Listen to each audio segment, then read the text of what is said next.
Capítulo 2. Majestosa monotonia. Sir James Jeans, o famoso astrônomo britânico, disse certa vez: "O universo parece ter sido desenhado por um matemático puro." Joseph Campbell escreveu também sobre a intuição de uma ordem cósmica matematicamente definível. Contemplando a ordem da Terra, do sistema solar e do universo estelar, cientistas e estudiosos concluíram que o grande projetista não deixou nada para o acaso. A inclinação da Terra, por exemplo, de 23 graus, produz as nossas estações. Os cientistas dizem-nos que se a Terra não tivesse a exata inclinação que tem, os vapores dos oceanos mover-se-iam para o norte e sul, cobrindo os continentes de gelo. Se a Lua estivesse a 80 mil quilômetros da Terra, em vez de 320 mil como está, as marés seriam tão enormes que todos os continentes seriam submergidos pela água, até mesmo as montanhas seriam afetadas pela erosão. Se a crosta terrestre fosse apenas 3 metros mais grossa, não haveria oxigênio e sem ele toda a vida animal morreria. Se os oceanos fossem uns poucos metros mais profundos, o dióxido de carbono e o oxigênio teriam sido absorvidos e nenhuma vida vegetal poderia existir. O peso da Terra foi estimado em 6 sextilhões de toneladas. Isso é um 6 seguido de 21 zeros. Ela tem ainda assim um equilíbrio perfeito e gira com facilidade em seu eixo. Ela resolve diariamente dar volta à razão de mais de 1.600 km por hora ou 40 mil quilômetros por dia. Num ano, isso dá mais de 14 milhões de quilômetros. Considerando o extraordinário peso de 6 sextilhões de toneladas, girando a essa fantástica velocidade ao redor do eixo invisível, as palavras de Jó 26:7 assumem significado sem paralelo. Jó disse: "Ele faz pairar a terra sobre o nada." A Terra revolve em sua própria órbita ao redor do Sol, percorrendo a cada ano o longo circuito elíptico de 965 milhões de quilômetros, o que significa que viajamos nessa órbita à velocidade de 30 quilômetros por segundo, ou 1.800 quilômetros por hora. Jó nos convida ainda a meditar sobre as maravilhas de Deus. Considere o Sol. Cada metro quadrado da superfície do Sol emite constantemente um nível de energia de 130 mil cavalos de força. Isso é aproximadamente 450 motores de 8 cilindros em chamas que estão sendo produzidas por uma fonte de energia muito mais potente que o carvão. Os 9 grandes planetas do nosso sistema solar distam do Sol entre 57 milhões e cerca de 5 trilhões e 800 bilhões de quilômetros. Cada um deles gira ao redor do Sol com absoluta precisão, com órbitas que variam entre 88 dias para Mercúrio e 248 anos para Plutão. Ainda assim, o Sol é apenas uma estrela menor nos 100 bilhões de astros que compõem a nossa galáxia, a Via Láctea.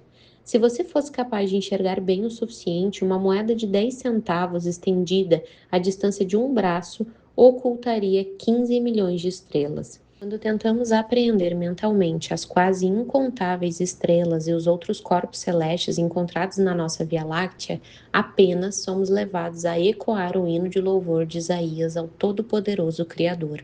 Levantai ao alto os olhos e vede. Quem criou estas coisas? Aquele que faz sair o seu exército de estrelas, todas bem contadas, as quais ele chama pelo nome, por ser ele grande em força e forte em poder, nenhuma só vem a faltar. Isaías 40, verso 26.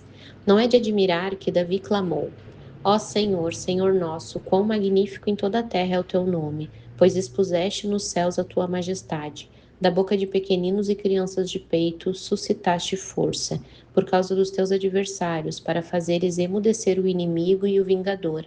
Quando contemplo os teus céus, obra dos teus dedos, e a lua e as estrelas que estabeleceste, que é o homem que dele te lembres, e o filho do homem que o visites. Salmos 8, do 1 ao 4. A criação revela tanto poder que desconcerta nossa mente e deixa-nos sem palavras. Somos enamorados e encantados pelo poder de Deus. Gaguejamos e hesitamos diante da santidade de Deus. Trememos diante da majestade do nosso Deus. E apesar disso, mostramos-nos melindrosos e ressabiados diante do amor desse Deus. Fico estupefato diante da difundida recusa em nossas terras em pensar-se grande sobre um Deus amoroso. Como nervosos por o sangue sendo guiados à linha de partida do Derby no Kentucky, muitos cristãos relincham, escoiceiam e pinoteiam diante da revelação do superabrangente amor de Deus em Jesus Cristo. Em meu ministério como evangelista errante, tenho encontrado chocante resistência ao Deus que a Bíblia define como amor. Os céticos estão entre os acadêmicos untuosos e excessivamente polidos que sugerem discretamente traços da heresia do universalismo a crentalhões ultraconservadores que enxergam apenas o implacável e empoeirado Deus guerreiro do Pentateuco e insistem em reafirmar as frias demandas de um perfeccionismo infestado de regras. Nossa resistência ao amor furioso de Deus pode ser traçada de volta à igreja, a nossos pais e pastores e à própria vida da gente. Foram eles, protestamos, que esconderam a face de Deus compassivo em favor de um Deus de santidade, justiça e ira.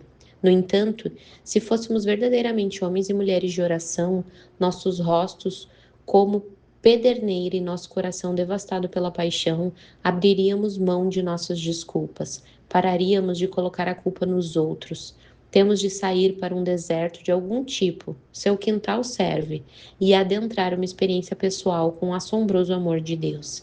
Então, poderemos concordar com o conhecimento de causa com o místico inglês Julian de Norwich. A maior honra que podemos dar ao Deus Todo-Poderoso é viver com alegria pelo conhecimento do seu amor.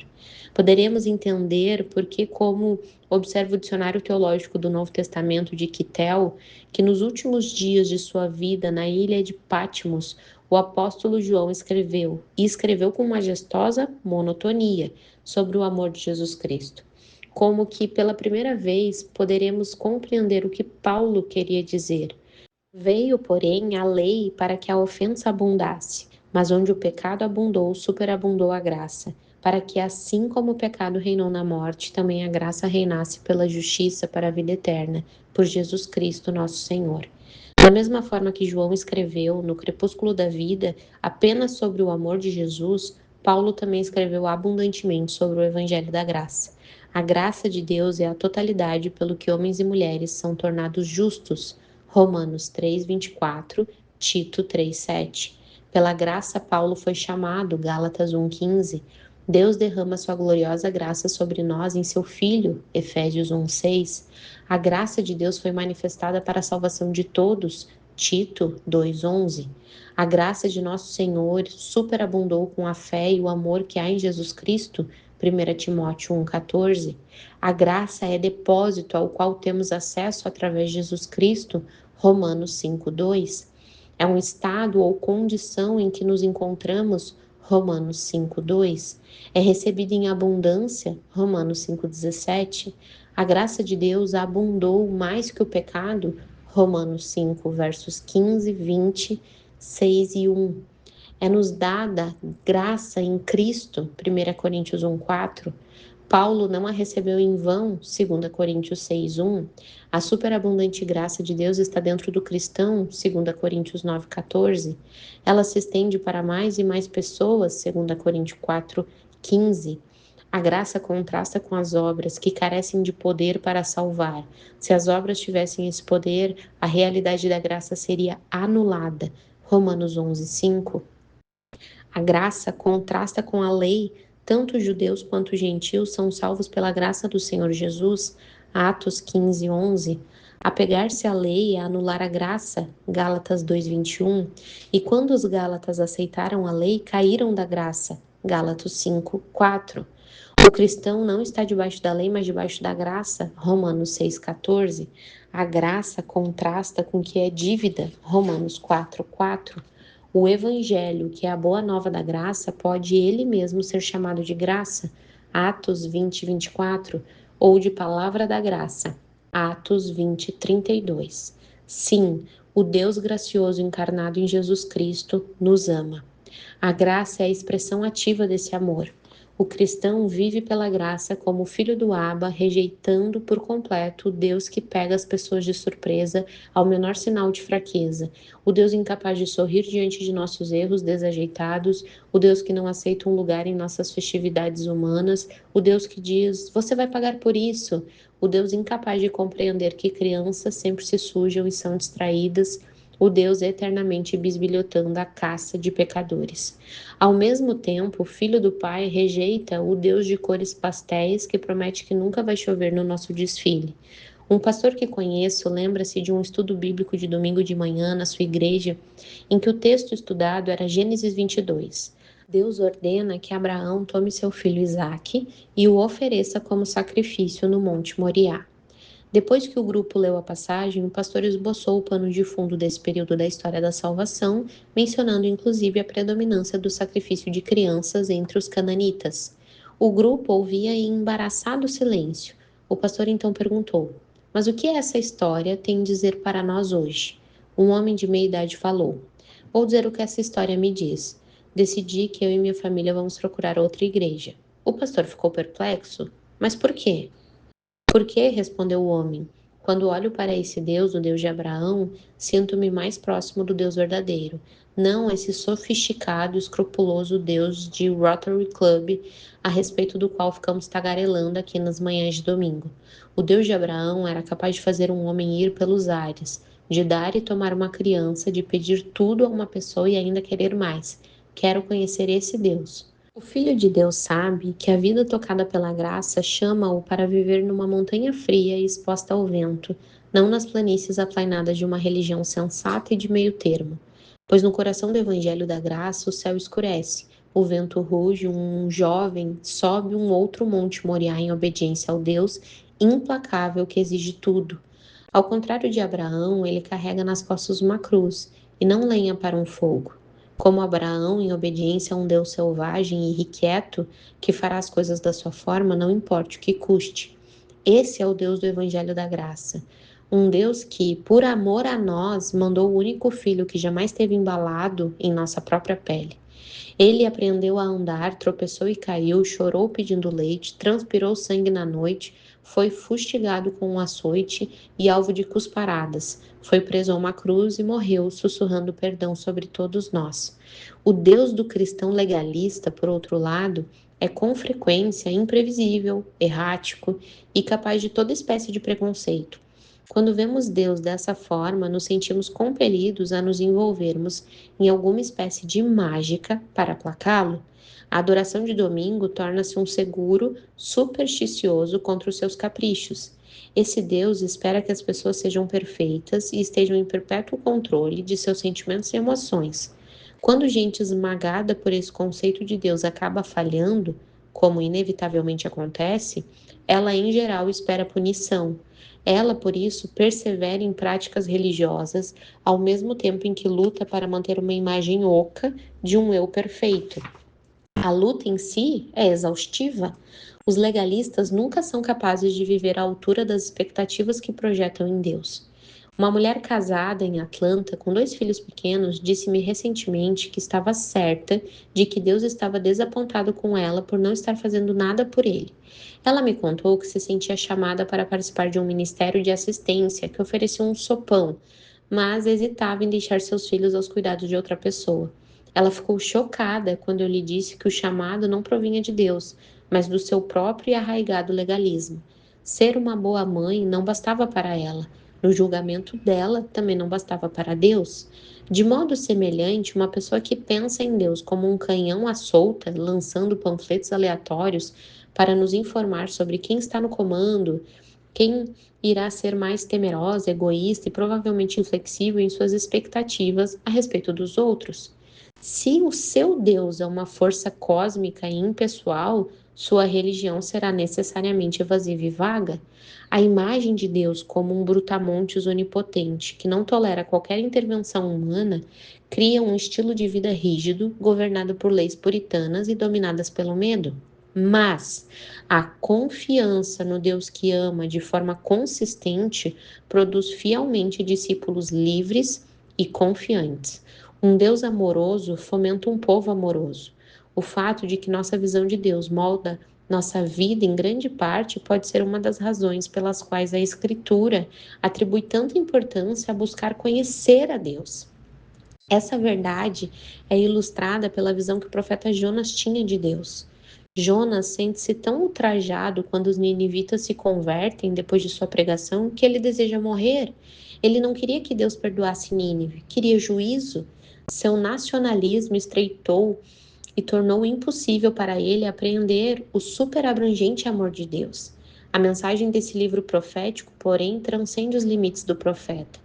Ele proclama quão bondoso Deus é, a forma como sua compaixão estende-se a cada criatura do seu universo, até mesmo, como diz a última palavra do livro, aos animais. Todos os homens e mulheres são um povo que recebe o seu cuidado. Todos são chamados a aceitarem o presente extravagante de sua graça, pois a aceitação significa simplesmente voltar-se para Deus. Jonas não conseguiu lidar com isso. Ele perdeu a compostura, ficou furioso quando um pé de mamona que lhe servia de guarda-sol murchou, mas mostrou-se ainda assim disposto a deixar, sem nem sequer pestanejar, que milhares de pessoas perecessem em sua incredulidade. Ele não era um sujeito mau, afinal de contas, mostrou-se disposto a dizer adeus ao mundo pelos marinheiros pagãos. Não mau, apenas míope.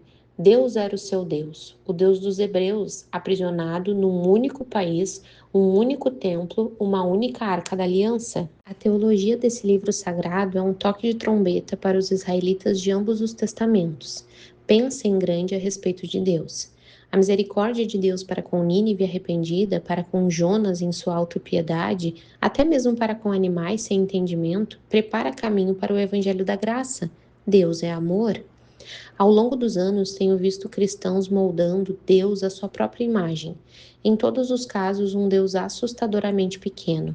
Alguns católicos ainda creem que apenas eles se alimentarão dos pastos verdejantes do céu.